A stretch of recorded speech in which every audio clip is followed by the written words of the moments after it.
Shalom, salam sejahtera dalam kasih Tuhan Yesus Kristus. Suatu kebenaran akan terus terungkap dan kebenaran itu tidak dapat dibohongi oleh apapun juga. Sebesar apapun hikmat atau strategi Anda untuk membohongi kebenaran, kebenaran akan tetap keluar menjadi pemenang dalam kehidupan. Saudaraku, kali ini bagaimana orang-orang non-Kristen menemukan kebenaran tentang Tuhan, menemukan kebenaran tentang ajaran, menemukan kebenaran tentang agama yang datangnya dari Tuhan. Kekristenan tidak pernah mengklaim bahwa kekristenan itu adalah agama yang diturunkan atau diberikan Tuhan.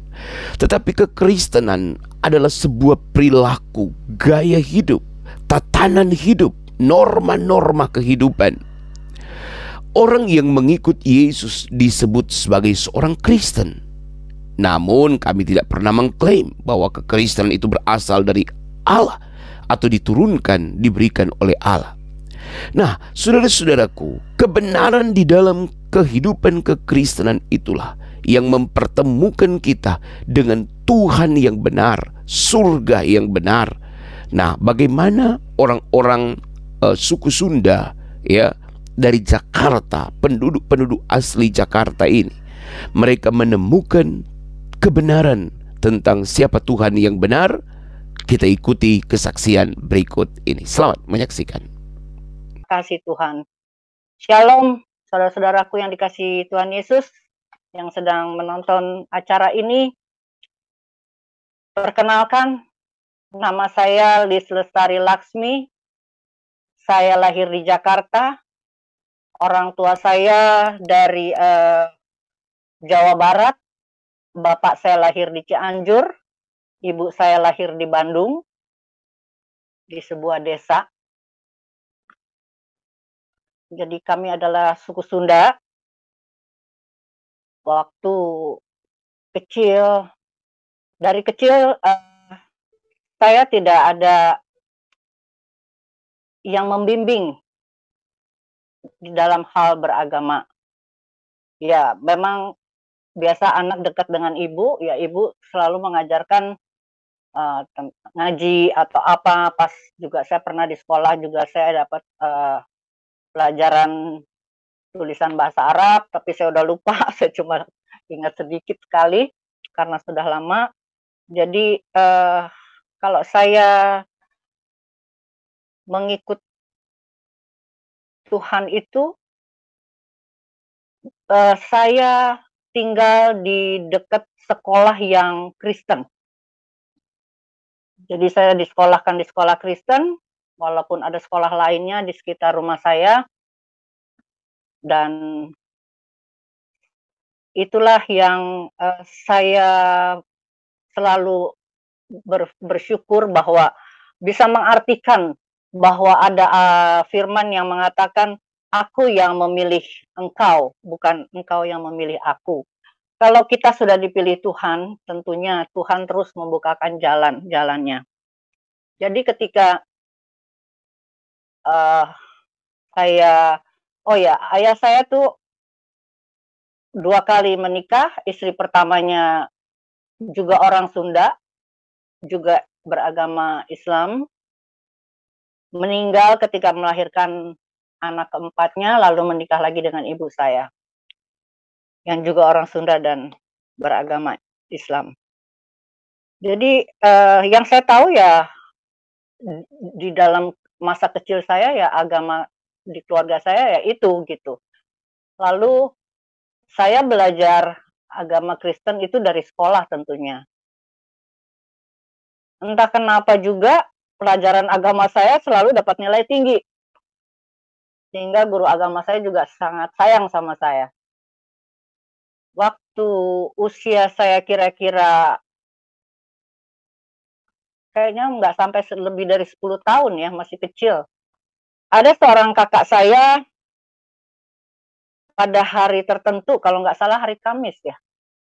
Saya juga nggak ngerti kalau dia pergi itu ke gereja gitu. tapi itu sore hari, jadi pulangnya malam. Entah kenapa, saya ikut di belakang dia. Ya waktu itu kita masih anak-anak kecil, jadi kakak laki-laki saya ini nggak yang menggandeng saya, jadi saya tuh ikut dia, kalau dia jalan cepat, saya ikut cepat juga. Itu agak jauh dari rumah dan, ibadahnya tuh di sebuah rumah gitu. Ah, itu berjalan berapa lama saya juga lupa.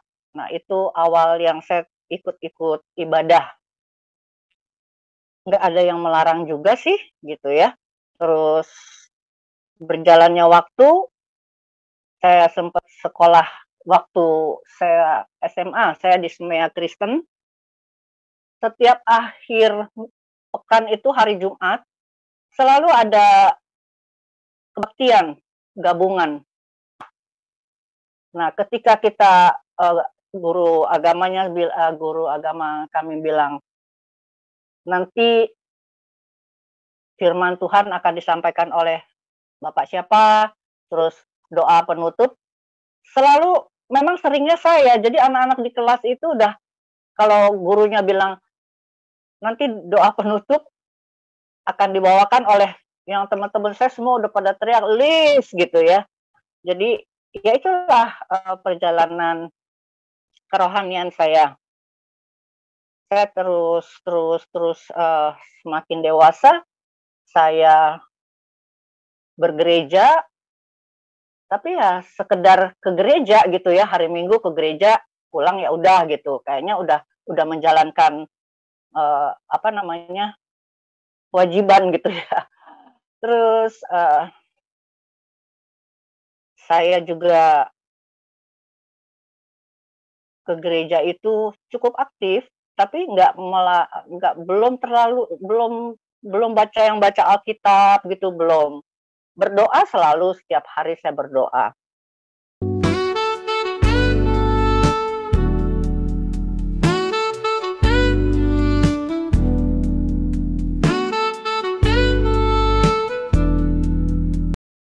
Ketika saya sudah menikah,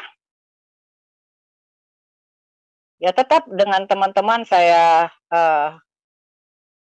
ke gereja juga, dan di gereja itu kebetulan saya juga suka terpilih untuk jadi pengurus. Dan waktu itu suami saya juga belum mau ke gereja, walaupun, apa, pernah, sekolahnya di sekolah Katolik. Tapi ya itu, kalau Tuhan sudah memilih, ada saja jalannya. Ketika dia suatu hari, setiap hari Minggu kalau saya ajak ke gereja selalu mengutamakan tenis olahraga dia. Tapi entah kenapa suatu ketika dia pergi ke gereja sendiri, dan sejak itu, eee, dia jadi rajin gitu. Artinya mungkin ya khotbahnya memang mengena ya.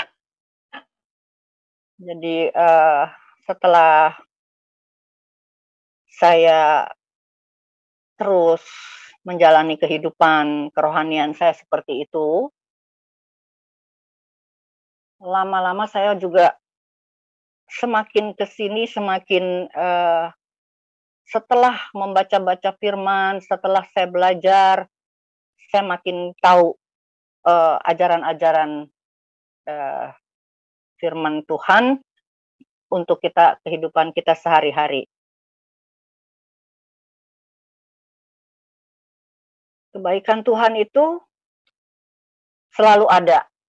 Saya cuma merasa begini,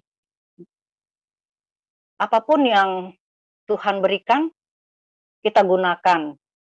Seperti kepekaan, itu semua orang juga dikasih sama Tuhan.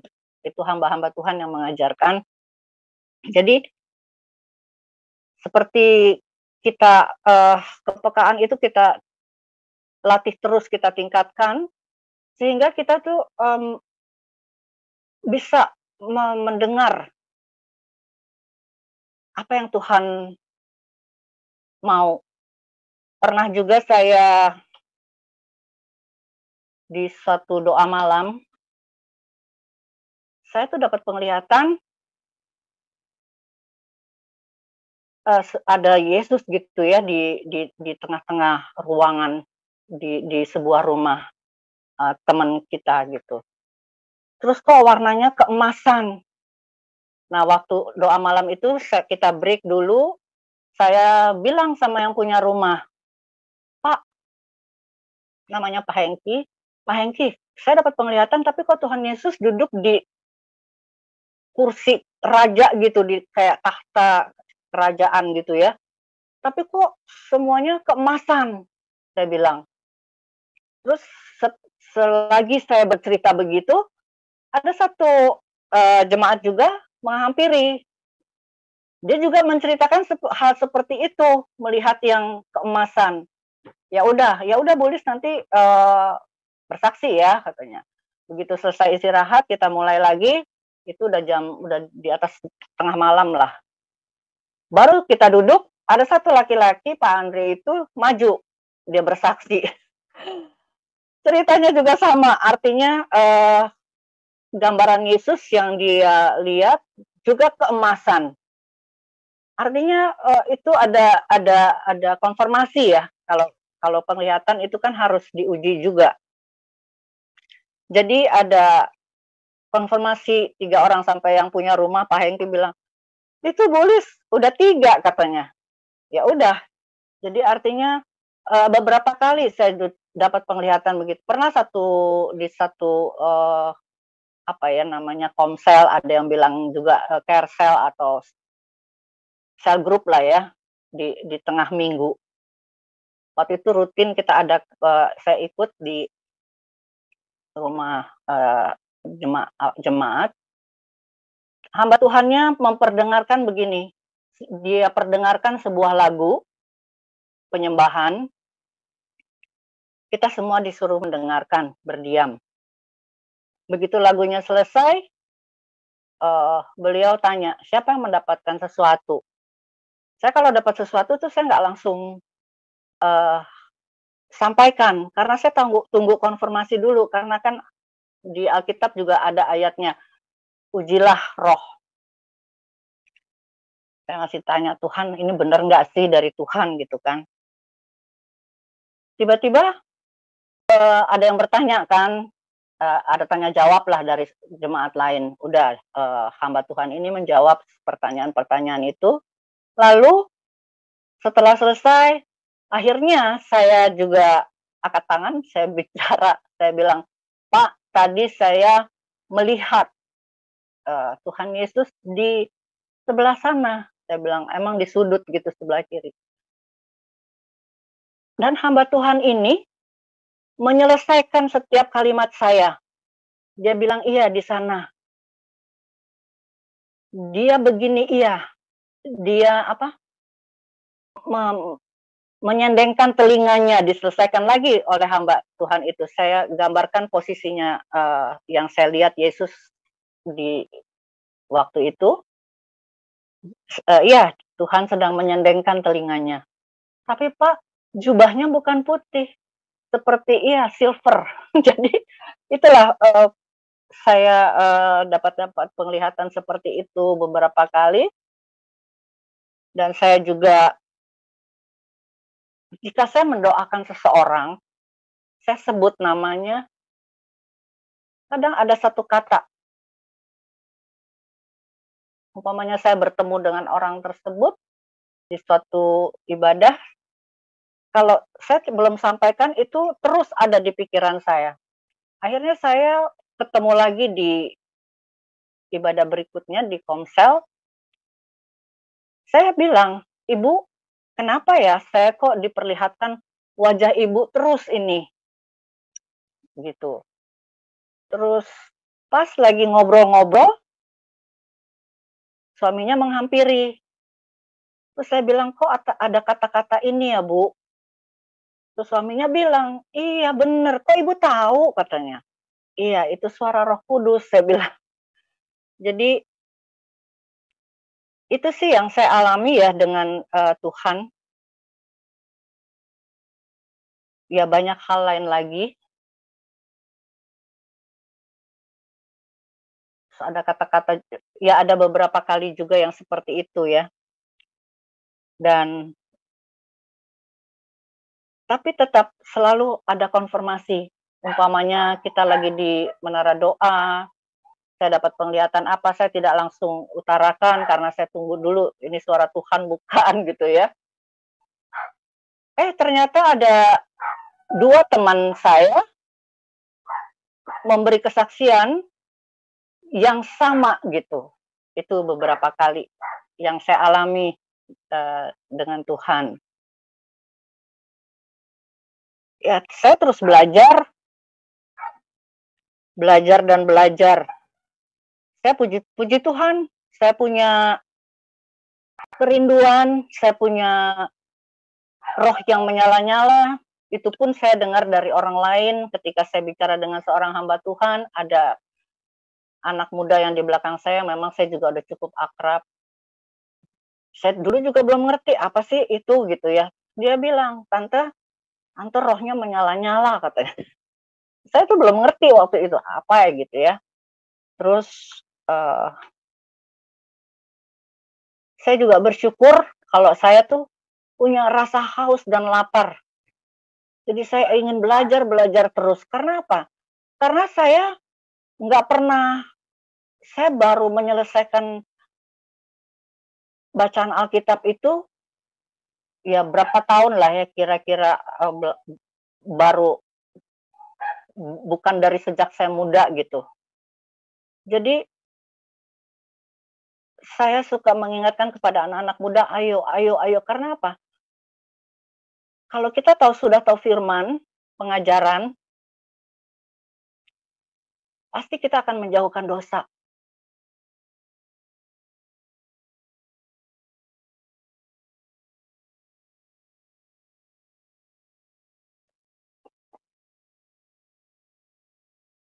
Saya sering menyesal setiap hari lah ketika saya berdoa, bersaat teduh dengan Tuhan.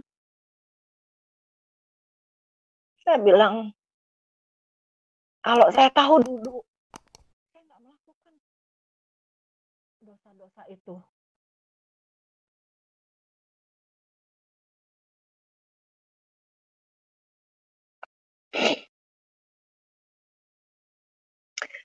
Makanya saya punya passion untuk anak-anak muda. Intimlah dengan Tuhan sejak usia muda.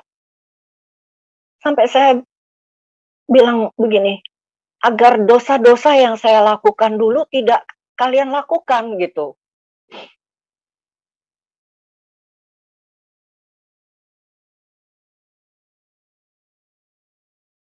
Kita ini, saya manusia berdosa, saya tidak layak, tapi Tuhan layakkan. Bahkan Tuhan jadikan biji matanya.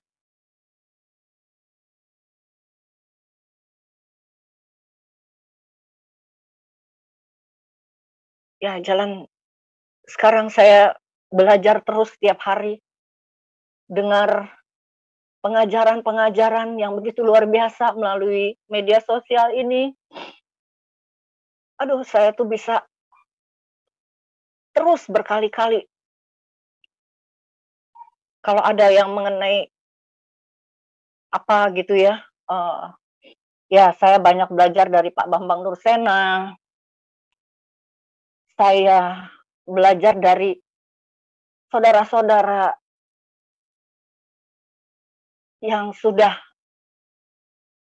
menerima Yesus sebagai Tuhan dan Juru Selamatnya, dengan meninggalkan kepercayaannya yang dulu. Artinya begini, saya mendapat keuntungan dari mereka-mereka, karena mereka menguasai 2 kitab. Jadi saya perlu belajar.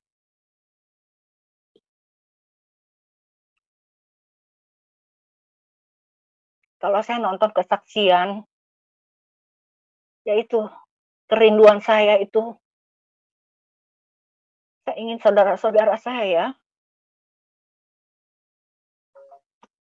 membuka hati,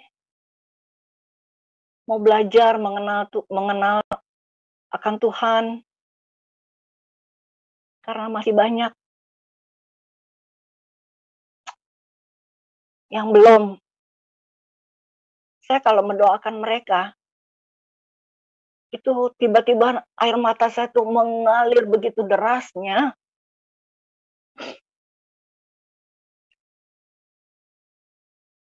Saya cuma satu, saya sudah melakukan, umpamanya saya share kesaksian-kesaksian seperti Pak Rusli Manoarfa, kesaksian-kesaksian seperti Bu Yusnita Tanjung, Lucy Daifa di grup WA keluarga. Saya cuma berdoa, Tuhan, walaupun hari ini mereka belum mau mendengarkan, gerakan hati mereka untuk satu hari mendengarkan.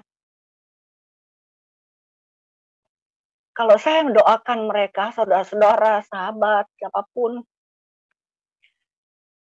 itu air mata saya sangat deras keluar. Bahasa roh saya juga dengan sendirinya keluar. Karena apa? Karena saya sudah tahu keselamatan hanya datang dari Yesus. Tidak ada, ayatnya kan ada ya, Pak Frankie?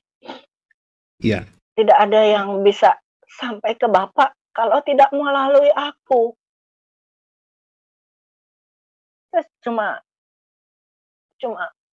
saya sedih banget kalau saya membayangkan itu. Iya, kata Yesus kepadanya, akulah jalan dan kebenaran dan hidup. Tidak ada seorang pun yang datang kepada Bapa kalau tidak melalui aku. Itu yang saya imani. Jadi saya selalu bergumul untuk saudara-saudara saya yang masih banyak belum mengenal Yesus sebagai Tuhan dan Juru Selamatnya. Ya, karena apalagi di desa ibu saya, belum ada satupun. Saya cuma merindukan itu setelah mengenal firman Tuhan, bahwa semua memperoleh keselamatan. Karena saya, kayak banyak orang bilang, Tuhan mau datang, Tuhan mau datang. Ada kesaksian-kesaksian yang begitu menakutkan. Saya nggak pernah takut. Yang penting, kehidupan ini kita sudah jalani, hidup kita sudah dirancang oleh Tuhan dari sebelum kita lahir. Iya, karena yang kita sembahkan Tuhan pencipta langit dan bumi dan segala isinya. Kenapa kita harus ragukan lagi? Dia itu maha kuasa. Dia itu bisa jadi apapun. Jadi kita nggak usah bingung. Kenapa Tuhan bisa jadi manusia? Ini saya kutip dari Pak Bambang Nursena. Yesus itu kan pengajar, guru, dia mengajarkan. Murid-muridnya kan manusia. Masa cuma ada suara aja, kan nggak mungkin. Ya, jadi Tuhan itu mau jadi apapun bisa. Saya sedih kalau orang cuma bertanya itu. Dia maha kuasa. Tapi ya, kalau memang kepekaan itu kita latih terus, hubungan intim dengan Tuhan kita tingkatkan terus, menerus. Tuhan itu mau berbicara loh sama kita. Dan akhir-akhir ini, Tuhan tuh kasih lihat satu-satu orang. Orang ini seperti ini, orang ini seperti ini, seperti ini. Aduh Tuhan, baik banget. Jadi apapun yang kita alami, memang ujian yang Tuhan izinkan. Bukan, Tuhan tidak pernah memberikan cobaan. Ya dong, dia menciptakan kita, masa dia bikin kita susah kan? Saya sering mendengar kalau ada orang ada perpisahan dalam rumah tangga, ya ini kehendak Tuhan. Saya katakan itu bukan. Tuhan tidak pernah merancangkan yang jelek.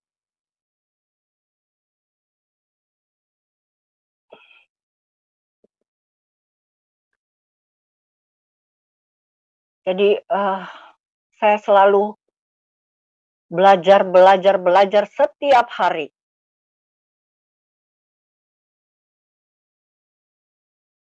Tuhan sampai berjanji, Dia yang akan berperkara, Dia yang akan menghadapi orang-orang yang memusuhi kita, musuh-musuh kita. Dan kita cuma disuruh berdiam diri saja. Luar biasa Tuhan. Itu yang saya lakukan sekarang. Kita doakan, karena kita kan mau meraih janji-janji Tuhan. Jadi kita harus baca firman setiap hari, bangun tidur, berdoa, bicara sama Tuhan, jangan cuma meminta, Tuhan itu sudah menyiapkan apa yang kita butuhkan. Masalah kita pun Dia sudah sediakan jalan keluarnya. Memang bukan sesuai dengan keinginan kita, karena keinginan kita belum tentu yang terbaik buat kita. Waktunya Tuhan tuh memang bukan waktunya kita. Jadi disitulah kita harus melalui proses kehidupan. Kita mau dibentuk, ya kita harus melalui prosesnya. Sakit, ya sakit. Akhir-akhir ini saya sedang berpikir begini, saya kan dari Jawa Barat ya. Orang suka nggak percaya kalau ada kuasa gelap. Oh, kamu udah lahir baru, otomatis itu udah nggak ada. Lahir baru terus hidup kita juga seperti apa? Baru nggak gitu kan? Menjauhi dosa nggak? Bertobat sungguh-sungguh nggak gitu kan? Soalnya ada uak saya itu yang suka berendam. Dulu di desa saya itu kan ada air mancur yang airnya kayaknya dari pegunungan langsung deh gitu ya. Terus ada seperti sungai. Nah, ibu saya cerita, uak saya tuh ada yang suka bertapa ya, berendam gitu. Nah itu yang juga saya saya saksikan aja ya, ini memang yang saya alami. Tuhan singkapkan setelah berpuluh tahun, dan saya baru dapat jawabannya begini. Ada yang bilang, hamba Tuhan, kamu tuh kayak Israel aja di padang gurun 40 tahun ya berputar-putar katanya. Ikut Tuhan memang kan pikul salib. Orang hidup tuh nggak ada yang mulus. Tapi asal kita tahu ujian itu untuk menaikkan level kita, itu aja. Jadi makin ke sini ya makin kita menyadari apa sih rencana Tuhan gitu. Kadang-kadang kalau lagi berdoa juga saya berdiam diri, saya bilang, Tuhan, saya ingin dengar Engkau yang berbicara. Engkau yang sudah memampukan saya melewati hari-hari ini. Tanpa Engkau, saya tidak mungkin sampai seperti hari ini.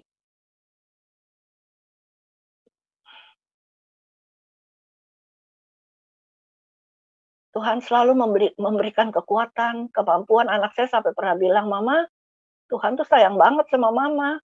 Iya, saya tahu. Karena tanpa Tuhan saya nggak mungkin bisa seperti ini, nggak mungkin. Ya, waktu kita masih mengalami masuk ke rumah tangga, masih usia muda, itu kan juga mempersatukan dua orang yang berbeda, latar belakangnya semua kan juga nggak mudah. Tapi ya, kalau kita sudah tahu ada Tuhan, tentu kita jadi merasa dikuatkan, dimampukan untuk menghadapi setiap masalah. Ujian itu memang bermacam-macam. Cerita orang, kisah orang, masalah orang juga nggak sama. Tapi memang ada. Nah, dengan adanya kuasa gelap itu, saya kembali lagi, jadi Tuhan tuh singkapkannya baru-baru gitu, dan nggak langsung sekali tuntas. Saya lupa waktu itu apa sih, pokoknya, anak saya yang pertama memang kan peka banget ya, dia juga punya karunia yang dari Tuhan yang luar biasa. Jadi dia pernah bilang, dia diperlihatkan Tuhan kasih lihat, sesuatu lah yang mengikuti kehidupan saya dan keluarga. Akhirnya kita adakan doa pelepasan, yaitulah,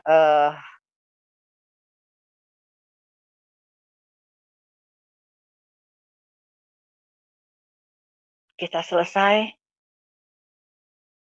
dan Tuhan tahu saya mau diproses dan saya mau mendengarkan apapun yang Tuhan inginkan, karena jadi kita ada perbaikan terus. Artinya gini, kemarin ini saya juga, baru diskusi dengan kakak saya.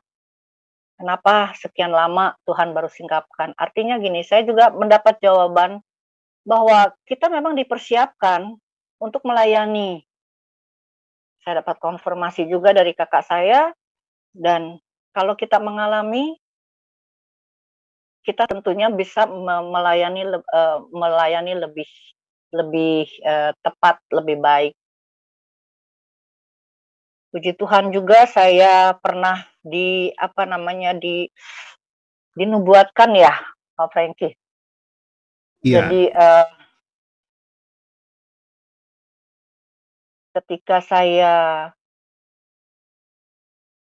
beberapa tahun yang lalu, saya kenal dengan seorang hamba Tuhan. Setelah kita selesai ibadah, dia tumpangkan tangan kepada saya, ini masih muda, pendetanya. Dia tumpang tangan buat saya dan dia menyampaikan apa yang Tuhan mau sampaikan. Jadi artinya bernubuat, dia bilang, "Tante, tante itu bisa mendoakan orang sakit." Terus pada pertemuan berikutnya di tempat yang berbeda, saya dinubuatkan seperti itu lagi dengan orang yang sama. Tante bisa mendoakan orang sakit dan sembuh. Di tempat yang berbeda, di Komsel, di daerah Simpruk, saya ketemu dinubuatkan juga oleh seorang hamba Tuhan dari Malaysia. Dia cerita bahwa ibunya juga seorang pendeta.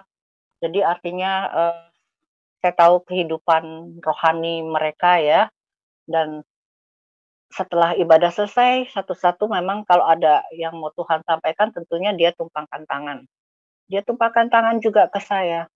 Dia bilang, "Ibu bisa mendoakan orang sakit dan pakai minyak." Nah, saya orangnya kan nggak pede, karena saya merasa keagamaan saya tuh, aduh, uh, cuma belajar dari sekolah, coba. Walaupun saya aktif di gereja, tapi ya itu, cuma aktivitas uh, rutin ya. Seperti Senin saya latihan core, Selasa saya rapat, hari Rabu saya komsel, hari Kamis persekutuan wanita, Jumat saya ikut persekutuan kaum bapak juga. Kalau dari kantor kan saya nggak mungkin pulang dulu bolak-balik, jadi saya suka ikut. Ya itu, Sabtu kadang-kadang juga ketemu teman-teman juga yang mengadakan pengucapan syukur mungkin. Nah, hari Minggunya beribadah. Udah begitu aktifnya, tapi saya untuk pengajaran firman itu sangat-sangat merasa ya, sangat jauh banget gitu. Saya selesai dari Kejadian sampai Wahyu aja baru berapa tahun belakangan. Beberapa tahun yang lalu. Terus saya selalu mengajak hamba Tuhan, teman Saya ada teman pelayanan juga, kalau saya melayani saya suka ajak dia. Pernah satu ketika saya nggak tahu kenapa memang saya jadi, itu dari Tuhan ya tentunya. Suka ada orang mau minta saya doakan. Saya tahu nih kalau ada WA udah malam gitu ya, kalau anak muda bilangnya, "Tante, udah tidur." Atau, "Lis, udah tidur." Nah, ini pasti orang minta didoain, yang sakit. Dan ada beberapa yang berbeda keyakinan. Sampai saya bilang, "Kamu tanya dulu sama keluarganya, mau nggak bener saya doakan secara kepercayaan saya?" "Udah mau Tante." Saya suruh tanya lagi sampai ketiga kali, baru saya datang. Saya datang, keluarga ini sedang koma. Begitu saya amin, dia buka mata. Saya berdua teman. Dia buka mata, lalu dia tanya suaminya, kan karena berbeda keyakinan jadi nggak ikut gabung waktu doa. Suaminya sama saudaranya lagi agak jauh gitu berdiri lagi ngobrol berdua, dia ngomong, "Si yang sakit ini, itu siapa?" gitu. Terus suaminya bilang, "Itu Tante Lis." Aduh, saya ya bukan berarti, kalau didoakan saya pasti sembuh, itu kan kesembuhan semua, mutlak ada di tangan Tuhan, ya. Ada juga kesembuhan kekal, itu juga ada setelah mengalami, sakit yang lama. Dan cuma satu pesan saya dari pengalaman saya, jangan menduakan Tuhan. Dan saya selalu pesankan dengan apa yang saya pernah alami, saya akan doakan secara keimanan saya, dan saya pesan, jangan menduakan Tuhan. Ya, namanya orang keluarga, kalau ada keluarga yang sakit kan panik ya, berusaha mencari cara untuk cepat sembuh gitu ya.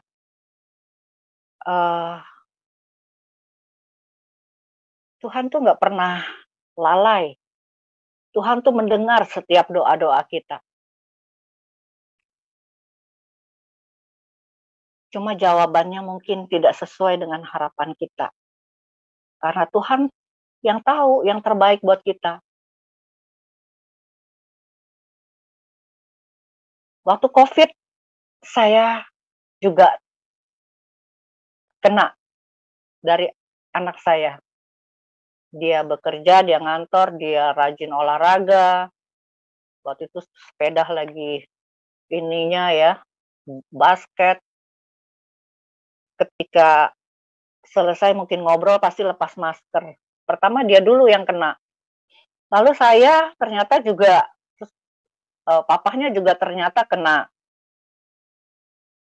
Saya begitu seringnya mengantarkan orang sakit ke dokter karena teman-teman tuh tahu atau keluarga saya tahu bahwa saya punya teman-teman dokter tuh yang baik dan yang pintar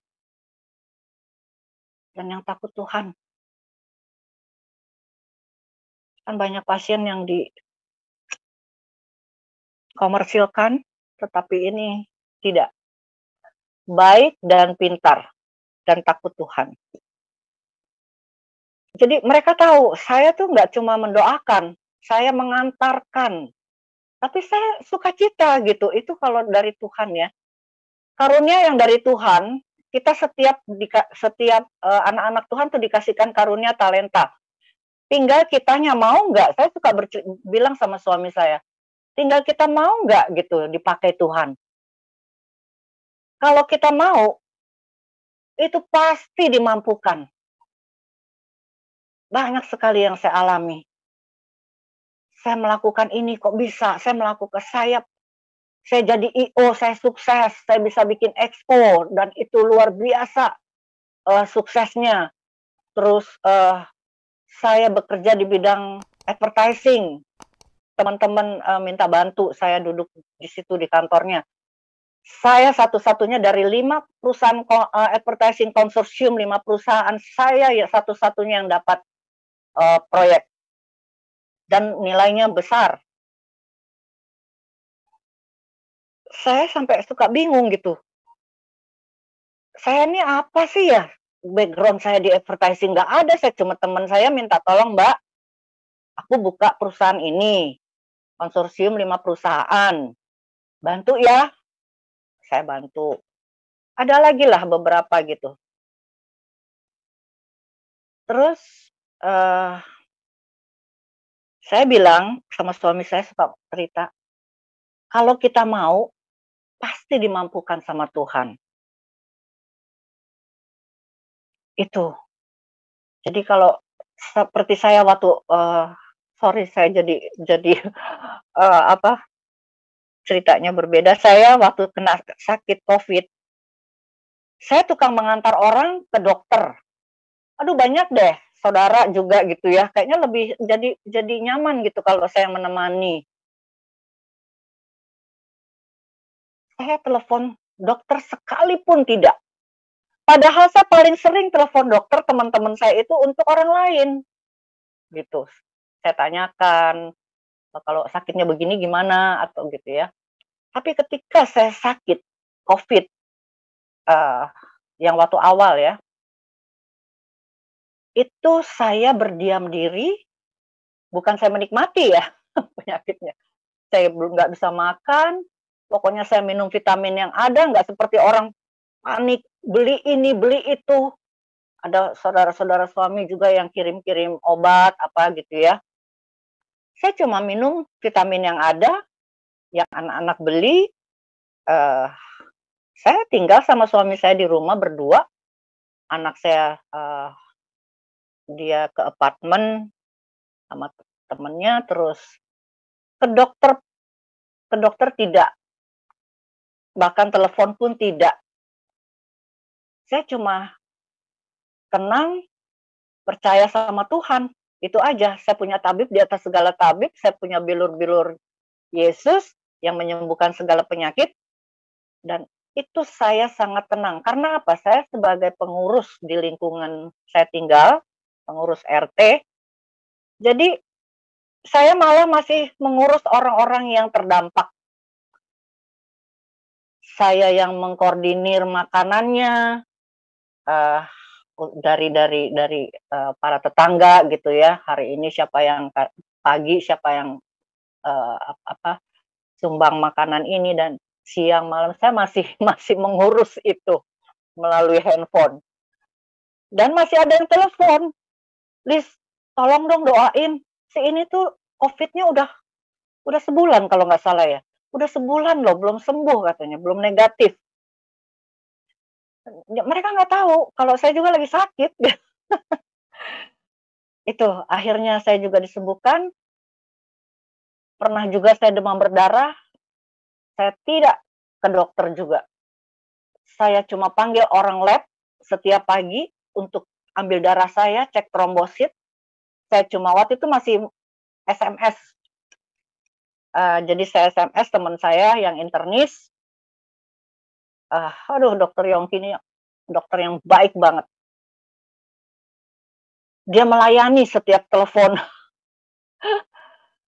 Saya cuma SMS, dia bilang, "Kamu cek darah ini," saya balas lagi, saya lapor hasilnya melalui SMS juga, dia cuma jawab satu, "Pasti DB." Padahal di hasil lab itu saya baca, kemungkinannya tifus, memang gejalanya kan hampir sama. Padahal itu yang namanya sakit di kepala, pusingnya, aduh sakitnya luar biasa. Tapi saya nggak telepon sana sini, saya menikmati sakitnya sendiri di rumah. Setiap pagi orang lab saya panggil datang. Hari kelima baru saya, datang ke tempat praktek teman saya ini, dokter Yongki. Saya diperiksa, dia bilang, "Ini DB, Lis, kamu jangan kaget kalau nanti keluar bintik-bintik merah." Bener, besok paginya keluar tapi di kaki saya. Dan itu saya itu hari kelima saya baru ke dokter, puji Tuhan. Saya cuma berdoa, berserah sama Tuhan, dan saya pernah sakit, diare. Entah karena saya nggak tahu kenapa hari kemarinnya tuh saya lagi kepingin anggur banget. Saya tuh orangnya bersihan gitu ya, barang-barang dari belanjaan dari luar juga kalau pulang tuh saya lap dulu baru saya simpen di lemari, apalagi yang sampai masuk kamar. Jadi waktu Covid harus bersih begini gitu saya udah biasa, nggak kaget, sering cuci tangan gitu. Jadi waktu itu saya pulang kantor itu saya minta dibeliin anggur sama suami, kita pulang bareng. Entah kenapa kok saya nggak tahan gitu ya, kok saya kepingin banget, harusnya kan dicuci dulu di rumah. Terus saya lap aja sama tisu. Nah, di kantor siangnya juga ada teman-teman tuh beli rujak yang mereka gelar di meja, makan rame-rame gitu kan. Entah penyebabnya saya nggak tahu dari mana, besoknya saya diare. Aduh, pertolongan Tuhan tuh luar biasa sekali Tuhan. Engkau sangat baik. Saya karena udah biasa mengantar orang ke dokter, ibu saya juga semua, jadi saya tahu ini harus dirawat. Kalau sudah diare, udah berkali-kali. Saya tinggalkan di rumah sendirian. Jadi kalau siang, jadi saya sudah siapkan baju di tas karena saya tahu ini pasti dirawat inap. Makin lama, makin sering dibarengi muntah. Jadi, nah, suami saya pulang malam dan kakak saya juga dengan kakak ipar saya datang juga udah malam, setengah 11 sampai jam 10 malam gitu. Saya udah lemes banget, saya cuma bilang, "Teleponin dokter Yongki," saya bilang. Terus, saya udah nggak kuat ngomong kan, udah nggak bisa bicara.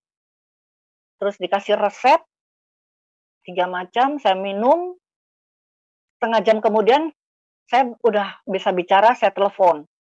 Saya bilang, "Yongki, apa saya masih perlu dirawat ke rumah sakit?" Kenapa saya, nggak jadi ke rumah sakit, karena udah tiap menit gitu kan, nggak mungkin dalam perjalanan gimana gitu kan. Akhirnya teman saya bilang, "Kalau dengar suara kamu nggak usah Lis," katanya. Iya, saya sembuh, besoknya tinggal lemesnya, pusingnya gitu ya. Aduh Tuhan tuh menolong saya banyak banget, banyak sekali. Gitu juga dengan keluarga saya.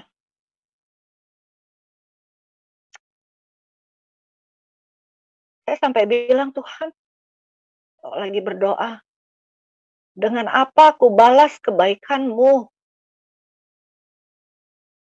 Saya sedih kalau ada anak-anak Tuhan tahu firman, tapi tidak menjadi pelaku.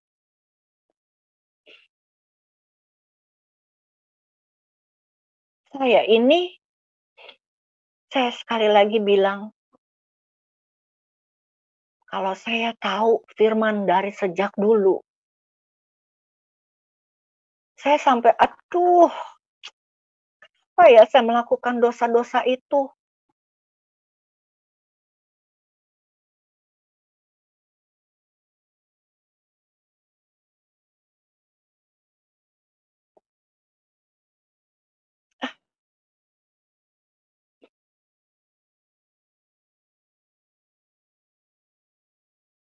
Ya itulah, pengalaman pribadi saya banyak sekali yang saya alami, masalah ada terus, tapi Tuhan selalu menolong.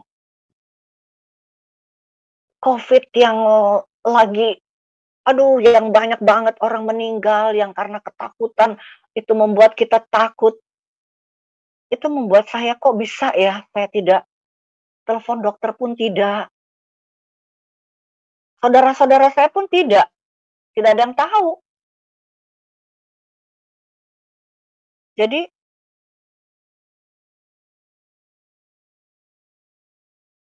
saya bersyukur saya terus bertumbuh, saya merasakan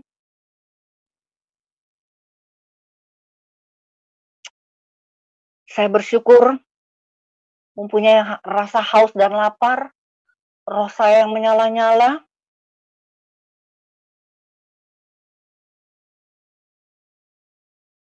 dan itulah saya belajar dari sekarang, puji Tuhan, banyak, channel-channel YouTube yang mengajarkan tentang firman Tuhan.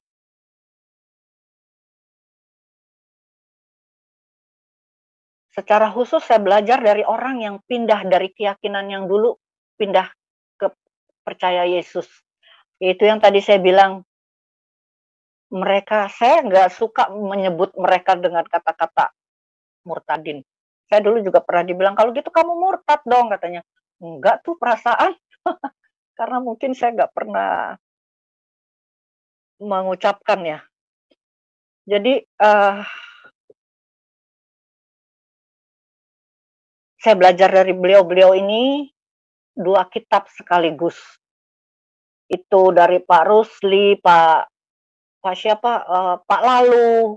Wah, kalau udah ada masuk di channelnya Pak Mereka TV, saya tuh di chat tuh langsung, "Pak Lalu, shalom." Itu luar biasa, eee, Lucy Daiva, Bu Yus, banyaklah yang saya nggak bisa sebutkan satu persatu ya. Saya belajar dari Pak Slamet Riyadi, saya cuma sampai saya bilang, "Kenapa baru muncul sekarang-sekarang?" Gitu ya. Mungkin udah lama sih baru tahunya sekarang itu, aduh, menjelaskannya dengan adem gitu ya, tapi bisa tegas gitu. Jadi, aduh enak banget. Karena kenapa saya, belajar dari 2 kitab itu, karena saya mau tahu ya, saya juga lahir dari ibu saya waktu melahirkan saya adalah seorang muslim. Saudara-saudara saya sebagian masih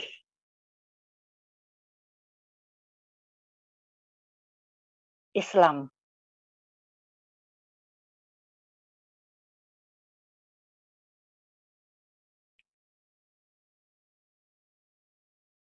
Ya, itu pergumulan saya cuma kepingin saya sampai, "Ini loh, saya udah kasih tahu, jangan nanti, 'Kok kamu nggak kasih tahu saya sih?' Gitu kan." Umpamanya keponakan, "Kok tante nggak kasih tahu kita sih?" Gitu. Padahal saya sudah sering share. Saya saya lakukan bagian saya cuma berharap Tuhan lakukanlah bagian Tuhan, karena saya tidak bisa melakukan bagian Tuhan. Saya cuma berharap Tuhan gerakkan hati mereka untuk mendengarkan. Saya yakin walaupun tidak hari ini, mungkin one day mereka akan mendengarkan. Ya,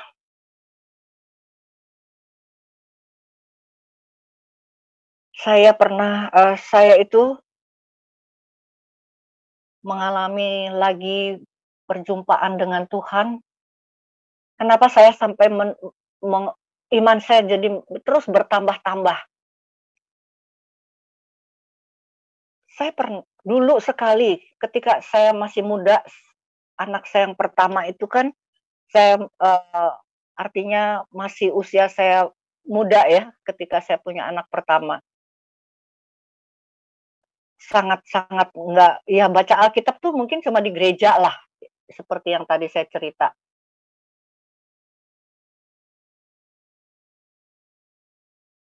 Anak pertama saya ketika usia 5 tahun, perempuan, mengalami sakit. Saya pikir sakit biasa ya, panas, demam gitu. Tetapi pada hari keberapa, tiba-tiba ibu saya datang, ini kan cucu kesayangan. Jadi ketika dia mau ke kamar mandi, ke kamar kecil, dia minta digendong sama mbahnya, manggilnya kan mbah.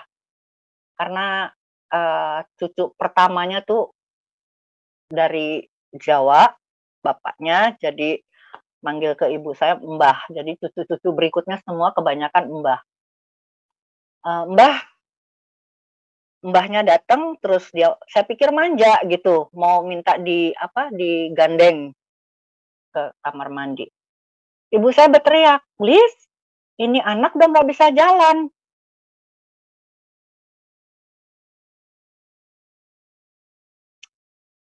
Karena saya pikir kan kemarin waktu saya pulang kantor, dia pesan dia mau minta anggur, saya beliin, habis gitu, begitu banyak.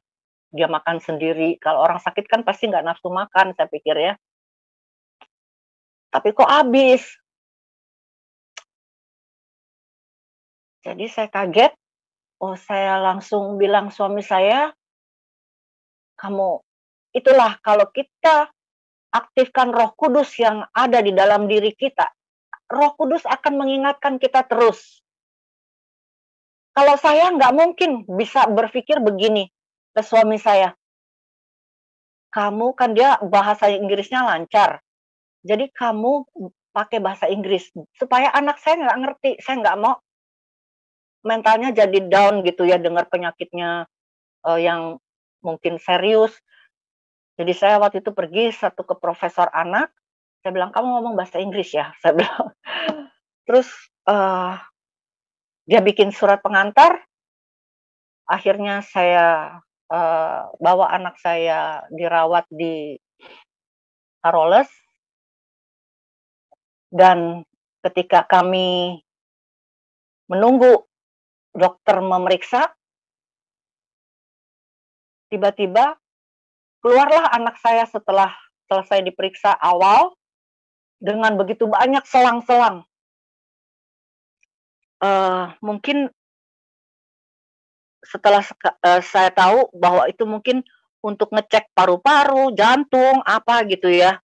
Karena alat-alat itu tuh, ya apa namanya ya, kabel-kabel ya, banyak sekali gitu. Terus akhirnya kita diajak bicara, dokternya menjelaskan bahwa ada kelumpuhan pada anak saya. Ada kelumpuhan, jadi saya cuman berdiam, terus saya nggak mau dirawat di kelas kelas gitu yang di sebelahnya juga pasien gitu ya. Saya cuma berpikir waktu itu, saya mau bikin anak saya nyaman gitu, untuk nggak jangan ke kiri lihat orang sakit, ke kanan orang sakit gitu ya. Itu aja sih, sederhana banget gitu perasaan ya. Terus saya ke kantor, adminnya, saya minta kamar yang sendiri. Maaf saya minum dulu ya. Baik. Terus, eee, di administrasi itu mereka bilang nggak ada anak-anak, VIP itu untuk anak-anak nggak ada. Alasannya tempat tidurnya, kan harus ada penyangganya yang kiri kanan. Saya terus duduk di situ, saya terus memohon sampai akhirnya dapat kamar VIP-nya, dan ruangannya besar banget. Jadi anak ini kayak saya mau buat dia nyaman seperti di rumah gitu, karena ada ruang tamu, ada kamar mandinya juga pakai bathtub gitu ya, tapi dia belum bisa turun dari tempat tidur. Tapi saya perhatikan karena kelumpuhan dia ke sebelah, jadi kalau ada yang, oh ya, waktu itu masih di ruangan juga bapak saya pernah, datang, jadi 10 pertanyaan tuh dijawab cuma satu gitu. Ketika udah pindah di kamar, jadi kalau ada suster datang tuh kalau emang dia mau, apa tuh, eee, jadi refleksnya satu bagian gitu ya, dia ambil, ininya, topinya suster gitu, atau kalau lagi terima telepon di kamar rumah sakit, ada yang telepon gitu, omnya atau siapa, tiba-tiba dia bisa nangis, sedih gitu. Pokoknya mungkin, syarafnya, nggak apa, nggak memerintah dengan benar. Lalu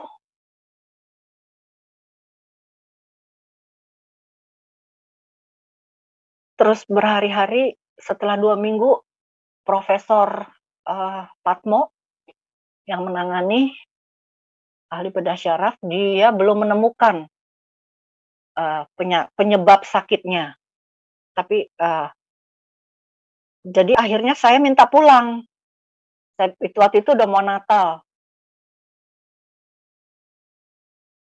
Saya bilang, "Saya minta pulang dulu. Jadi kalau memang, sewaktu-waktu harus kembali ya nggak apa-apa." Jadi saya minta pulang, saya bilang 1 hari sebelum Natal saya minta pulang, saya bilang, anak saya, Ruli mau Natal di rumah, akhirnya saya dibuatkan surat untuk CT scan nanti kalau saya pulang lakukan gitu ya. Waktu itu ada alatnya tuh di RSPAD kalau nggak salah. Jadi saya pulang, saya hias pohon Natal. Waktu itu saya dalam keadaan hamil anak ketiga. Saya hias pohon Natal.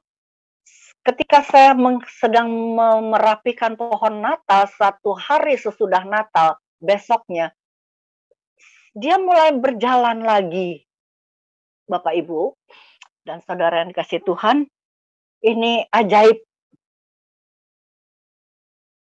Dia bisa berjalan lagi walaupun masih jatuh-jatuh, tertatih-tatih karena, jadi waktu saya di rumah sakit itu banyak keluarga pasien bercerita bahwa kalau orang yang mengalami kelumpuhan seperti ini, dia kalau bukan bawaan lahir atau dari sejak lahir, dia akan sembuh tapi lama, dia bilang. Ada yang kalau lari tuh ada tembok pun dia tabrak aja temboknya gitu, karena mungkin sarafnya tidak mengontrol dengan baik gitu ya. Banyak cerita-cerita yang, pengalaman-pengalaman keluarga pasien lah. Artinya bisa sembuh tapi lama gitu, kalau memang bukan bawaan lahir. Ketika setelah 1 hari itu bisa jalan, saya bawa kontrol ke dokter, saya bawa kue ke rumah sakit, ke ruangan suster, perawat, ke dokter anaknya juga ya, di tempat prakteknya sampai kaget. Ini Dokter Sander Batuna, dokter anaknya saya ingat. Profesornya Patmo Sanjoyo itu baik banget. Dia bilang, "Ini Truli yang kemarin sakit." Jadi mereka semua juga terheran-heran. Jadi saya tidak melakukan CT scan lagi, sembuh. Tapi saya sempat kecewa sama Tuhan, katanya. Anak saya bilang, "Mama sempat kecewa." Iya. Jangan salah berdoa ya Bapak, Ibu, Saudara yang dikasih Tuhan. Saya berdoa tiap malam dulu, ya saya memang masih belum tahu, belum belum seperti sekarang lah. Saya cuma berdoa begini selalu setiap malam. Tuhan, jangan berikan pencobaan kepada anak-anak saya.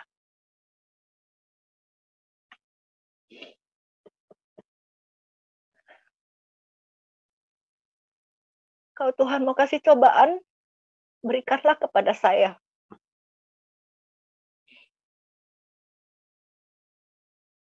Saya sempat waktu di rumah sakit Carolus itu 1-2 hari saya nggak mau berdoa, saya nggak mau ngomong sama Tuhan. Kan saya udah bilang, Tuhan, jangan kasih cobaan kepada anak-anak saya. Kenapa anak saya sakit? Seperti ini gitu.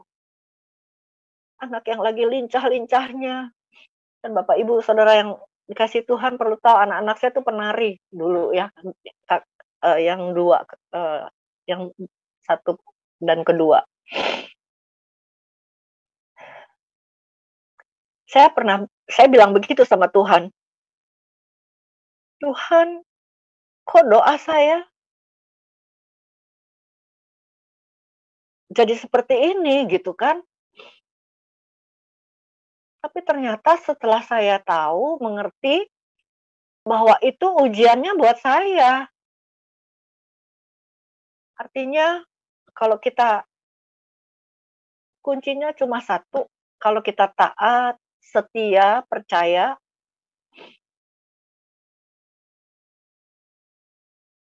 itu aja yang Tuhan mau sih dari kita. Itu pengalaman yang luar biasa. Anak yang dari lumpuh bisa berjalan lagi, dan sekarang dia juga pernah didiagnosa ada kista besar ukurannya dan harus segera dioperasi. Dia harus segera dioperasi. Dokter teman saya cuma pegang perutnya, dia bilang, "Oh ya bener nih, ini ada." Terus dia kasih rujukan ke ahli kebidanan. Setelah di USG betul ada dan ukurannya besar dan harus segera dioperasi. Saya juga nggak tahu anak saya imannya seperti itu. Ini udah lama sekali, kira-kira 15 tahun atau 20 tahun yang lalu ya. Dia nggak mau dioperasi, dia bilang dia mau minta sama Tuhan. Dia doa, dia puasa selama hampir setahun. Dan datanglah besan saya, anak saya bilang, bapak dan ibu suaminya, mertuanya mau datang ke rumah saya ketemu, dia bicara begini, "Ibu, bapak, ini anak kita udah kurus banget," katanya. "Apa nggak sebaiknya dioperasi aja?" Ya untuk menyenangkan, menghormati, orang tua, anak saya akhirnya kembali ke rumah sakit. Pas kan harus dicek lagi, dan ternyata kistanya sudah tidak ada. Dan kembali ke teman saya yang internis, kita bilang bahwa temennya yang dokter kandungan itu bilang udah nggak ada. Nah, saya minta konfirmasi dari teman saya ini yang internis, dia bilang dia pegang perutnya, "Iya bener Lis, udah nggak ada." Ya waktu itu memang kakak saya tuh baru bikin rumah baru, terus kamar itu penyebabnya ya kalau anak-anak suka mengingat-ingat sakitnya anak saya. Jadi mereka bercanda mandi rame-rame yang lantainya tuh yang licin gitu, katanya sih terbentur. Jadi itulah, kebaikan Tuhan yang luar biasa yang menguatkan iman saya dan keluarga saya. Jadi anak saya waktu itu, eee, mengimani kesembuhan itu dari Tuhan. Saya nggak sangka iman anak saya seperti itu. Makanya sekarang kehidupan kesehariannya juga hanya dengar firman. Kan anak saya memang, saya pernah tidak berani deket anak-anak saya, karena saya tuh nggak boleh, anak-anak saya tuh nggak boleh saya salah ngomong gitu. Artinya kita sebagai anak Tuhan tuh harus menjaga setiap perkataan yang kita, keluar dari mulut bibir kita, eee, ya banyak, ya kita harus jadi pelaku firman yang, baiklah gitu ya. Jadi kalau saya salah ngomong atau merespon omongan saudara-saudara, kakak-kakak, kita kalau kumpul kan suka ngerumpi lah gitu ya, suka cerita-cerita itu nggak boleh sembarangan. Tapi memang betul anak-anak saya nggak pernah, gosip atau apa gitu. Kalahlah saya sama mereka. Dan anak saya yang ketiga juga waktu SD, ini ini Tuhan itu ya ajaib. Dia, kalau kita sedang sakit, Tuhan tuh mau kita datang kepada Dia. Kita kita tuh percaya, berserah sepenuhnya. Kalau kita ragu-ragu, ya Tuhan juga mungkin nggak jadi ya turun tangan, tapi kalau kita berserah, ya Tuhan pasti turun tangan. Imani itu. Dan kalau kita sedang mengalami, tenang. Karena apa? Ada Tuhan. Tuhan kita tuh ajaib. Kan banyak mujizat yang sudah dilakukan. Yang lumpuh bisa berjalan, yang buta dicelikan, bahkan yang mati dihidupkan. Jadi saya suka bilang begini, di mana ya salahnya anak-anak Tuhan? Yang kita sembahkan Tuhan yang menciptakan langit dan bumi dan segala isinya. Di mana salahnya? Cuma satu yang punya kuasa itu kan. Nah, itulah yang kita sembah, yang saya sembah.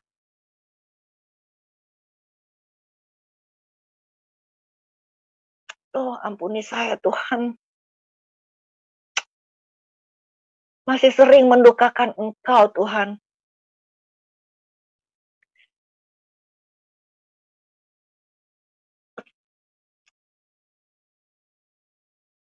Saya alami lagi perjumpaan dengan Tuhan. Begini, ketika anak saya yang nomor 3, laki-laki, satu-satunya anak saya 4, yang nomor 3 ini dia ikut antar jemput mobil sekolahan. Dia pulang itu jadi kenek gitu. Ya harusnya supirnya sih nggak boleh jalan dulu ya sebelum anak duduk manis di dalam mobil gitu kan. Tapi ini supirnya jalan terus, mungkin melewati bebatuan, jadi anak saya terpental. Pasti ada geger otak ya. Waktu itu saya dikabari saya datang ke UGD di Rumah Sakit Pertamina, saya langsung bicara gini, hidup kalau dipimpin Roh Kudus berbeda. Kalau saya pribadi, tentu saya panik. Dokter, tolong dong anak saya begini begitu. Tapi kalau kita sudah mengandalkan Roh Kudus, ini yang saya lakukan. Nama anak saya Yuan. Yuan, panggil Yesus. Karena yang saya tahu, walaupun saya belum pinter tentang firman Tuhan waktu itu, saya ajarkan gini, panggil Yesus. Saya cuma tahu Yesus itu tabib di atas segala tabib. Anak saya mengalami amnesia ya. Sesaat gitu ya. Jadi saya bimbing dia untuk berdoa, Tuhan panggil Tuhan Yesus, sembuhkan saya.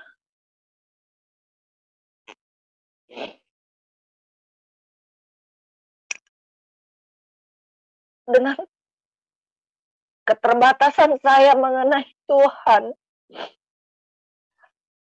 Tapi Tuhan begitu baik. Anak saya mengalami apa sih namanya amnesia ya. Jadi dia terbolak-balik kalimatnya. Jadi kata-katanya tuh tidak berurutan yang saya pimpin doanya gitu. Saya bilang, Tuhan Yesus, tolong saya, sembuhkan saya. Dia suka terbalik, sembuhkan saya, Yesus Tuhan gitu terbalik-balik kata-katanya. Bapak Ibu tahu berapa lama dirawat anak saya?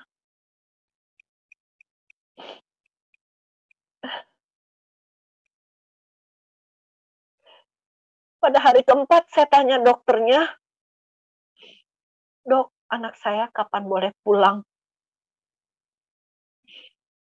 Dia bilang, "Besok aja pulang, ngapain lama-lama di rumah sakit?"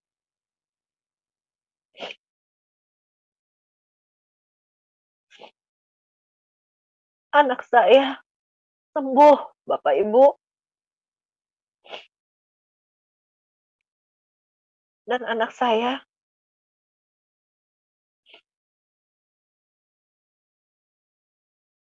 juga saya nggak sangka, diam-diam mendaftarkan diri di sebuah STT. Saya taunya ketika dia waktu mau ujian, kita biasa suka kumpul gitu ya sama anak saya kita sekeluarga dengan anak-anak saya yang lain, dia kasih kakak-kakaknya buku itu ya, bahan ujiannya. "Kak, ba bantuin aku dong, aku mau ujian, bantuin aku dong, tanya-tanyain," gitu. Jadi kakaknya suruh baca, tanya ke dia, nanti dia yang jawab gitu ya, kayak kita ulangan dulu gitu di sekolah. Saya pegang, saya lihat-lihat, ternyata anak saya sudah ikut sekolah teologi ya.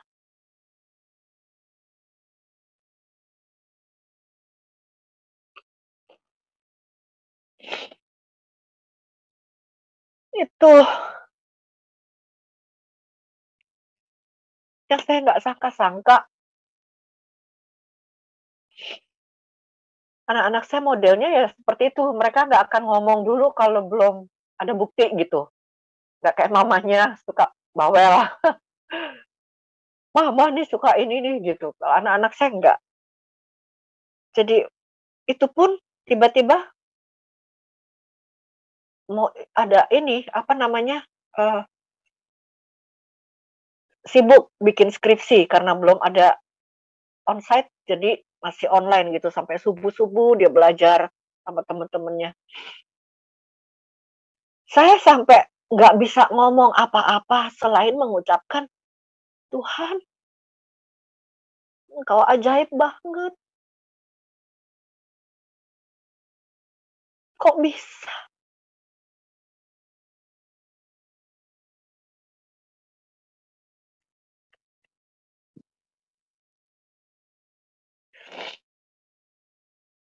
Saya nggak pernah menyangka saya nggak pernah menyangka anak-anak saya semua takut Tuhan.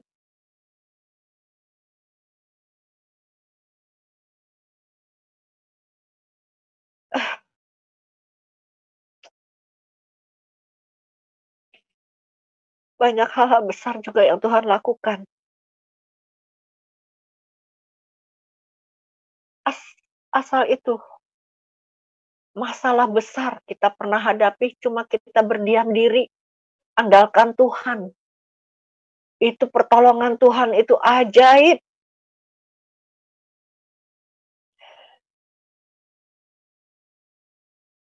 Itu sih yang saya bisa saksikan.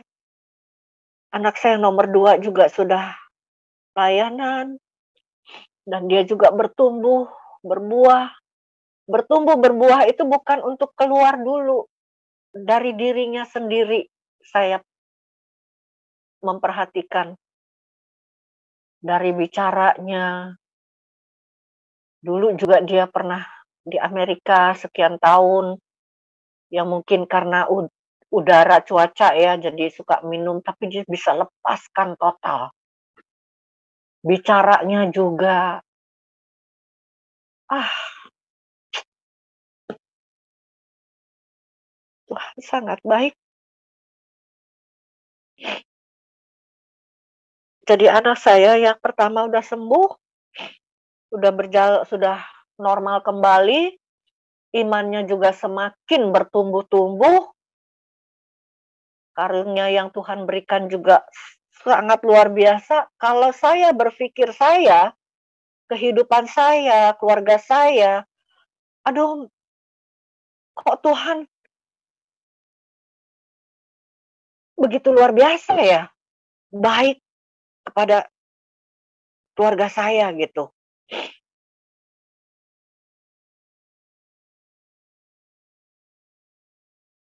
Artinya Tuhan itu menunjukkan bahwa kalau kita sedang mengalami masalah yang berat, apapun masalahnya, mau sakit, penyakit, atau apapun, kalau kita hanya bersandar kepadanya, itu Tuhan pasti turun tangan dan kita akan dimampukan.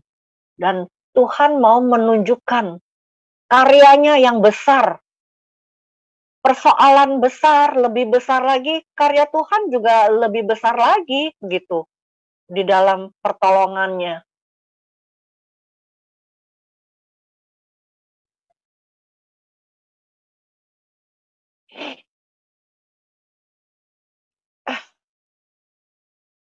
waktu saya masih ada waktu ya, Pak? Iya. Dan Waktu. jangan lupa ada yang undangan tadi Ibu kirim mau di-share juga ya. Oh, iya. Iya, iya. Jadi waktu saya COVID ya, betapa beratnya nih sebetulnya. Saya lama negatifnya karena apa? Karena suami saya begitu di lockdown, ada COVID, dia itu psikosomatik yang tidak bisa tidur. Aduh. Jadi kalau untuk imun kita baik, menjaga imun kita kan kita harus tidur cukup ya. Sedangkan saya kurang tidur karena begini, psikosomatik itu kan dari depresi ya, stres gitu kan. Malum suami saya tuh mentalnya nggak mental tahan banting kayak saya kali ya. Kalau dia itu mungkin yang sejak lahir tuh nggak tahu susah gitu ya. Jadi begitu mengalami lockdown tuh dia merasa kayak, aduh bisnisnya tiba-tiba stop, nggak boleh keluar gitu kan. Jadi ya itu, kadang-kadang dia lagi makan, saya ajak ngobrol. Maksud saya ajak ngobrol yang enak untuk dia nggak stres gitu. Tetapi yang diartikan oleh dia itu beda. Jadi dia bisa tiba-tiba berhenti makannya, terus mukanya marah, dia udah nggak bisa makan lagi, terus dia jalan ke ruang tamu, kemana, ke ruang depan. Nah, saya kan jadi stres juga gitu, aduh kok saya salah ya, kok saya salah gitu. Nah itulah yang saya alami masa-masa itu. Jadi ketika saya mau menyembuhkan virus itu, saya juga ditimpa dengan masalah ini, eee, suami saya. Jadi ketika dia mau tidur, dia dari handphone lagu rohani, atau yang satu lagi khotbah. Dari TV, golf, dia kan lagi seneng golf. Tapi dia kadang-kadang kan dia senengnya kan, eee, hobinya tuh, musik jazz alirannya, rock gitu ya. Nah kebayang nggak sih Bapak Ibu Saudara, kita walaupun lagi tidur pulas kan pasti terbangun dong, kalau ada suara gitu ya. Nah itulah yang membuat saya negatifnya lama. Tapi saya bersyukur bersyukur bersyukur sama Tuhan. Kami semua disembuhkan, dan sebelum saya menutup ada lagi kesaksian pertumbuhan iman anak saya yang pertama. Karena Roh Kudus kan kita diberikan kepada semua anak-anak Tuhan ya, ada di dalam diri kita. Tinggal kita mau mengaktifkan nggak. Hubungan kita harus kita tingkatkan setiap hari. Saya belajar dari anak saya loh, Bapak Ibu. Karena saya mau lihat anak saya itu lebih gitu ya. Akhirnya saya kalau dia lagi bicara sampai saya rekam. Karena seperti Roh Kudus yang bicara gitu.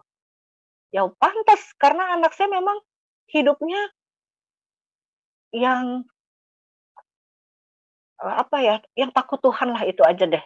Saya nggak mau, aduh Tuhan, saya nggak mau ada kesombongan dalam kesaksian saya. Saya nggak mau. Jadi pernah satu ketika saya diizinkan Tuhan, anak saya yang nomor 3 ini yang laki-laki entah kenapa dia mau minta didoakan sesuatu ke kakaknya. Dia bilang, "Kak, hari ini bisa nggak doain aku?" katanya. Terus kakaknya atur waktu, itulah biasanya kita susah mau cari waktu. Ini kalau memang Tuhan izinkan, Tuhan campur tangan, pasti dimudahkan. Yang satu dari lagi kemana, yang satu lagi kemana, bisa tuh. Akhirnya ketemu, saya juga ikut, kita berdoa bertiga di kamar anak saya yang nomor pertama. Tapi ketika berdoa, ini saya ceritakan untuk kita ambil hikmahnya ya. saya dapat teguran dari Tuhan melalui anak saya. Dia bilang begini, "Mama, Mama suka panggil Mbah ya?" Saya kan, sering di rumah sendiri. Ketika saya sendiri kan kadang-kadang kalau kita lagi jalan dari ruang ini ke ruang mana gitu, saya tanpa sadar saya memanggil ibu saya. Tapi ketika saya sadar bahwa saya tidak boleh kita kan nggak ada hubungan lagi ya sama orang yang sudah meninggal. Saya minta ampun sama Tuhan, tapi itu Tuhan tegur. Setelah itu saya tuh duduk juga hati-hati, tahu nggak? Karena apa? Karena Tuhan Maha melihat. Ingat Bapak, Ibu, Saudara, Tuhan Maha tahu, Maha melihat, Maha kuasa. Yang maha kan cuma satu, ya, yang berkuasa itu. Nah, jadi dia melihat apa yang kita lakukan. Makanya saya bilang tadi, kalau saya tahu firman Tuhan dari sejak dulu muda saya menyesal sekali melakukan dosa-dosa yang pernah saya lakukan. Semua anak-anak juga, anak-anak muda, baca firman dari mulai saat muda, supaya tidak jatuh dalam dosa. Nah, perjalanan iman saya yang saya percaya diatur oleh Tuhan ya, kalau dari mengandalkan diri saya itu udah nggak mungkin. Saya kalau dibandingkan dengan teman-teman saya di sebuah komsel atau di persekutuan doa gitu ya, kalau saya dengar mereka membaca atau menceritakan ayat-ayat firman Tuhan, Alkitab, sampai terbengong-bengong loh. Waduh, itu mereka tuh kayak apa ya, encer banget gitu, kayak air gitu ya, ceritanya tentang Ayub, tentang apa gitu. Waduh, saya sih jauh banget jauh banget. Itu yang saya, heran gitu. Kalau memang Tuhan sudah memilih, Dia nggak akan melepaskan. Asal kita mau diubahkan, kita mau bertobat, tidak melakukan dosa lagi, eee, tidak mengulangi dosa kita, dan kita, eee, menjadi pelaku firman dengan yang sebenarnya. Saya tuh paling hati-hati kalau share-share tentang kerohanian. Saya nggak mau malu dengan diri saya sendiri gitu ya. Eee, apa namanya, kalau Tuhan sudah memilih, kalau Tuhan sudah mau memakai, ya itu tadi, artinya itu banyak. Jadi Tuhan tuh bukan cuma negor, "Mama Mama bicara sama Mbah ya, manggil-manggil Mbah ya?" Saya kadang-kadang cuma mih gitu ya, ampuni saya Tuhan gitu. Artinya kalau kita mau, eee, taat, kita mau belajar, itu artinya harus Tuhan menegur kita bahwa kita tuh harus hati-hati gitu dalam bersikap, dalam bertutur kata, ya. Berpikir aja kita udah dosa gitu kan. Kalau kita berpikir yang tidak baik, yang mengingini, milik orang lain atau apa gitu kan. Ajaran Tuhan tuh udah bener banget. Saya itu ini jalannya Tuhan nih ya Bapak Ibu Saudara, karena memang Tuhan mau pakai. Jadi kalau Tuhan udah pilih, sejak SD aja kalau ada, drama Natal saya selalu pemeran utama. Dan ya itu, jadi Tuhan tuh memang mau mau mau dekat ya. Terus ketika kalau nggak salah tahun 99 deh, saya cukup lumayan agak gaul lah gitu ya. Eee, Teman saya artis, ini anaknya artis juga, ibunya artis, dia mengajak saya dia tuh memang saya akui itu talenta dia tuh untuk merangkul ya jiwa-jiwa. Luar biasa. Nancy Sanger, dia mengajak saya untuk membuat gereja bersama beberapa artis lainnya. Saya dia bilang, "Lis, mau nggak yuk gabung, bantu. Kita mau bikin gereja dengan beberapa artis lain." Artis top lah gitu ya. Saya nggak usah sebutkan namanya. Itu, saya pelayanan biasa. Saya sih waktu itu merasakan sukacita aja gitu ya. Pagi-pagi kita kalau jam 9 gitu ibadahnya, jam 7 saya udah jalan ya sama suami nih, ambil itu tuh apa, dulu proyektor OHP, belum ada laptop. Jauh ambilnya di Gandistik, Pak Andi. Kita pinjam, atur-atur kursi. Wah, itu saya kerjakan. Cuma saya bilang, saya nggak mau menonjolkan diri karena saya masih terikat di gereja saya. Itu gereja saya yang sebelumnya. Karena di situ ada peraturan tidak boleh 2 tempat melayani, gitu ya. Walaupun saya juga bukan karena keinginan saya terpilih jadi ketua 4 pengurus harian itu, saya dipilih. Saya nggak ikut pemilihan kok, gitu kan. Saya memang nggak suka ambisi gitu, orangnya nggak suka, yang begitu. Sampai pendetanya bilang waktu mau ada pemilihan, dia tiba-tiba datengin saya waktu saya duduk sendiri di gereja, "Bu Lis, jangan takut ya kalau dipilih," katanya. Dia tahu nih memang saya nggak suka gitu menonjol-nonjolkan diri gitu ya. Saya sih diem aja. Udah gitu, saya bilang sama teman-teman, "Udah nama saya juga jangan ditulis." Tapi nggak taunya ditulis juga kali ya di paling akhir. Terus kita pelayanan tuh di sebuah kafe di Kuningan. Ya, pernah juga satu ketika saya tiba-tiba disuruh disuruh apa, dimunculkan. Udah namanya jangan Pak, belum minta izin. Iya. Salah satu aja saya sebutkan. Jadi saya bilang sama, ini terus terang mempunyai kesan yang sangat mendalam pelayanan ini. Makanya saya sedang mengajak teman-teman lama saya ini untuk, "Yuk, saya ikutan lagi melayani," gitu. Karena visi misinya juga jelas.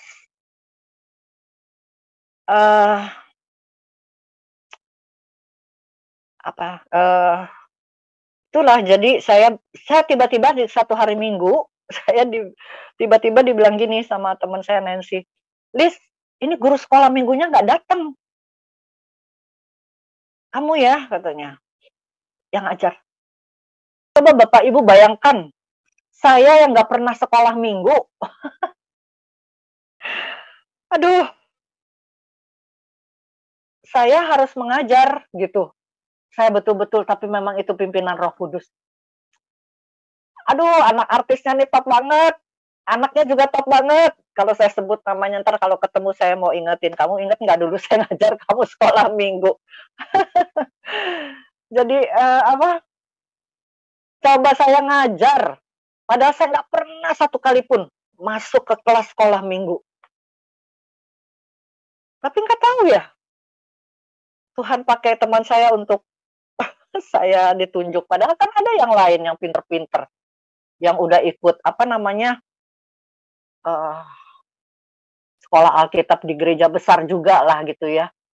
Udah lulus, kenapa nggak mereka gitu? Nggak tahu lah saya, memang cara Tuhan tuh ajaib dan unik, misterius gitu ya, yang kita nggak bisa bayangkan.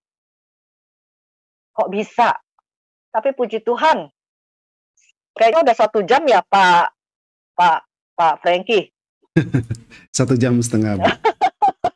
Wow, aduh kepanjangan ya, aduh sorry. Tidak apa-apa. Saya tidak cuma apa-apa. Nggak terasa ya, banyak sih kebaikan Tuhan yang saya alami ya, banyak banget. Dan selalu saya alami, bukan banyak lagi. Luar biasa. Kalau saya mau ceritakan, wow, orang bisa terkaget-kaget. Betul. Uh, jadi itu yang saya sudah, eee, kisah saya ya, kenapa saya bisa iman saya makin bertumbuh, karena saya alami Tuhan secara pribadi berulang-ulang. Wow, luar biasa deh. Ah, setelah saya belajar mengenai firman Tuhan, dari hamba-hamba Tuhan, dari Alkitab ya, dari kesaksian-kesaksian, itu saya jadikan banyak yang jadi rema buat saya. Makanya saya hati-hati banget untuk kesaksian, karena pernah satu kali Pak Philip Mantova bilang begini, "Hati-hati kalau kesaksian, jangan sampai ad menyombongkan diri tanpa kita sadar." Karena iblis itu kan nggak suka gitu ya, dia mencari celah terus. Jadi hati-hati.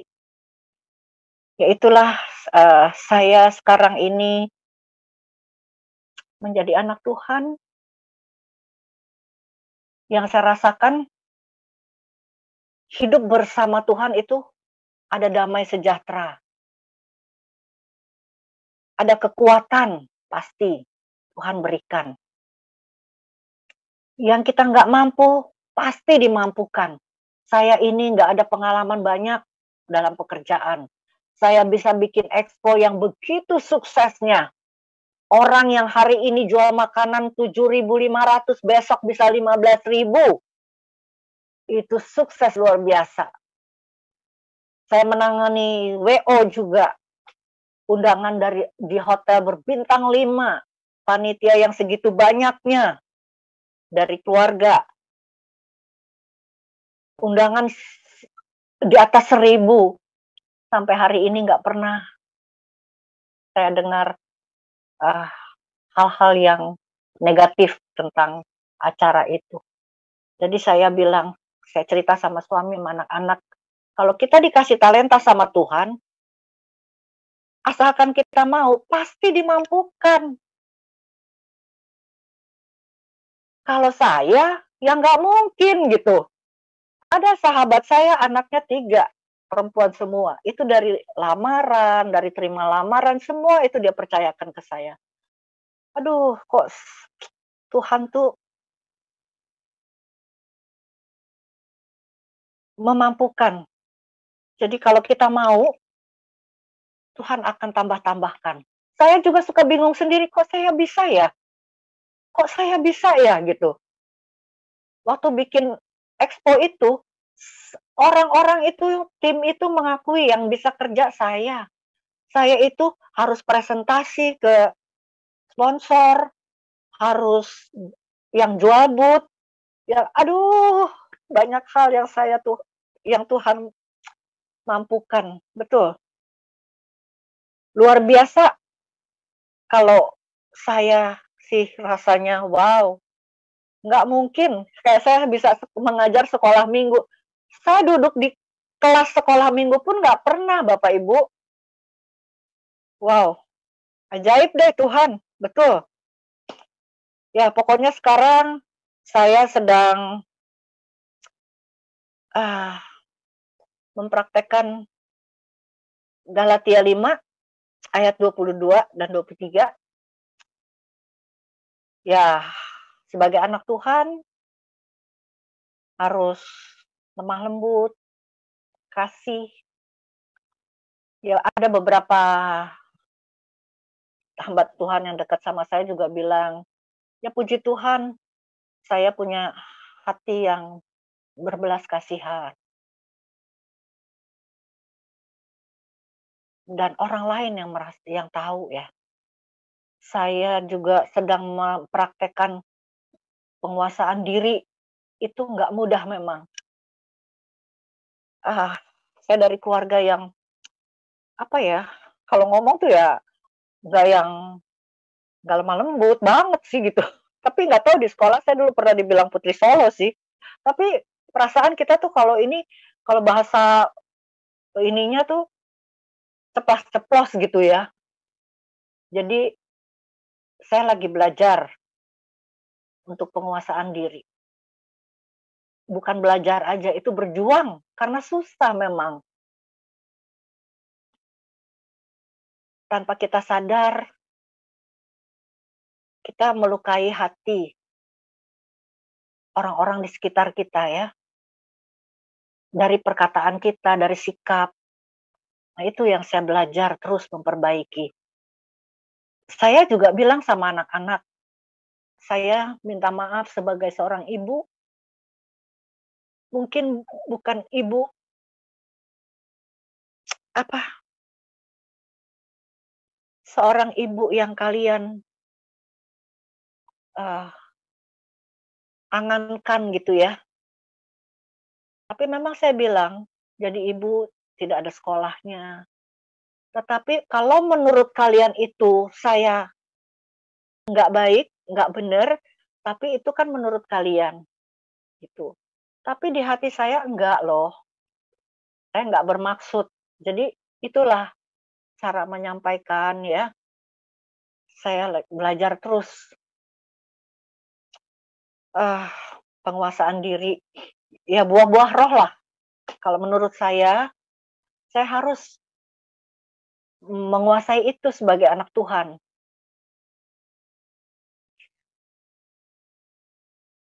Jangan mempermalukan Tuhan, saya tidak mau juga mendukakan Tuhan sedapat mungkin. Makanya doa saya sekarang, Roh Kudus, ajar saya terus untuk menjadi lebih benar lagi dari waktu ke waktu. Karena tanpa Roh Kudus, saya nggak mampu, saya nggak sanggup.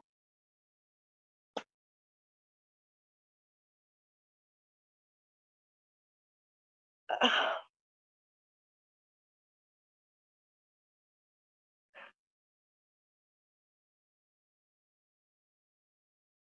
saya saya bersyukur, berterima kasih sama Tuhan,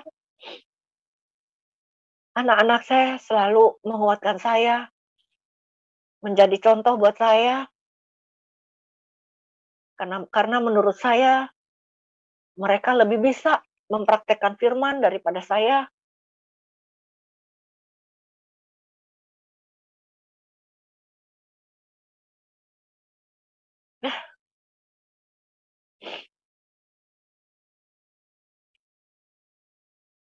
Bersama Tuhan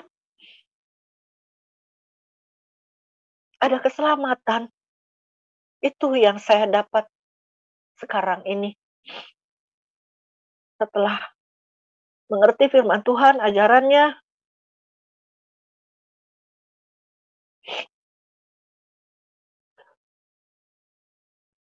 jadi anak Tuhan, kenapa ya? Kok bisa bisa tenang dalam keadaan apapun? Karena kita sudah karena saya sudah memegang janji Tuhan. Janji Tuhan itu ya dan amin. Saya manusia yang berdosa diselamatkan dan memperoleh hidup yang kekal.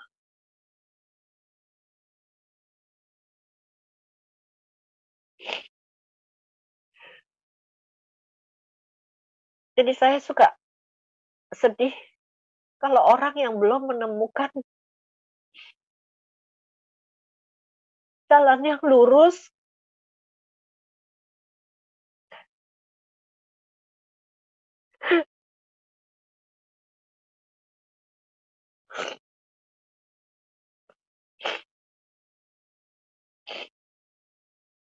yang belum memperoleh keselamatan,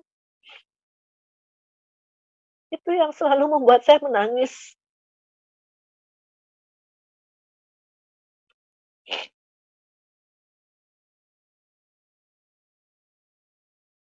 Tapi saya terus akan melakukan bagian saya. Biarlah Tuhan melakukan bagiannya. Itu aja ya Pak Franky. Baik. Ya, saya bersyukur saya punya rasa haus dan lapar. Itu yang membuat saya semangat melewati hari-hari saya. Saya punya keluarga, anak-anak yang begitu luar biasa, yang baik, suami yang baik. Dan Tuhan tidak pernah meninggalkan kita. Semakin Tuhan mau kita bicara sama Dia. Kalau berdoa juga, dengar suaranya. Berdiam diri sesaat. Terus tingkatkan hubungan kita dengan Tuhan. Tuhan itu Maha. Satu-satunya yang punya kuasa, yang Maha Kuasa. Haleluya, puji Tuhan. Tuhan berkati saudara. Bagikanlah terus tayangan-tayangan kami kepada sekalian banyak orang, supaya mereka juga diberkati oleh Tuhan. Sampai berjumpa lagi dalam program acara kami selanjutnya. Shalom, haleluya.